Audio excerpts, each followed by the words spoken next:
Hi hello அன்பு நண்பர்களே அனைவருக்கும் வணக்கம். இன்னைக்கு நம்ம இந்த வீடியோல எதை பற்றி பார்க்க போறோம் அப்படின்னு பாத்தீங்கன்னா, தமிழக அரசின் ரேஷன் கடையுடைய தேர்வு முடிவுகள் எப்பொழுது வெளியிடப்படும். இது குறித்து முக்கிய தகவலை இந்த வீடியோல பார்க்கலாம். ரேஷன் கடை தேர்வர்களுக்கு அடுத்தடுத்து கிடைக்கக்கூடிய மகிழ்ச்சி செய்தியும் இந்த வீடியோல ரெடியா இருக்கு. வீடியோ ஸ்கிப் பண்ணாம பாருங்க. ரேஷன் கடை தேர்வர்களுக்கு மகிழ்ச்சியான செய்தி ரெடியா இருக்கு.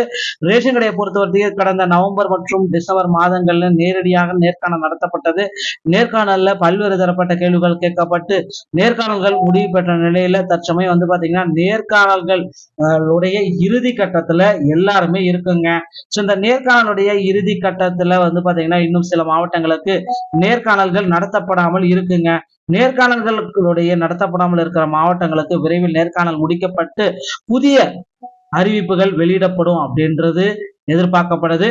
பொறுத்தது நம்ம பார்க்கலாம். அதிகாரப்பூர்வ அறிவிப்பா பாத்தீங்கன்னா ரேஷன் கடையோட ரிசல்ட் மாவட்ட வாரியா இருக்கிற இணையதளத்துல ஒரு மார்ச் 16, 17, 18 தேதிகள்ல அதிகாரப்பூர்வ அறிவிப்பா வெளியிடப்படும் அப்படின்னு எதிர்பார்க்கலாம். தகவல் உங்களுக்கு பிடித்திருந்தா நம்முடைய சேனலோட இணைந்திருங்கள். மீண்டும் ஒரு நல்ல தகவலோட நான் உங்களை சந்திக்கிறேன். நன்றி, வணக்கம்.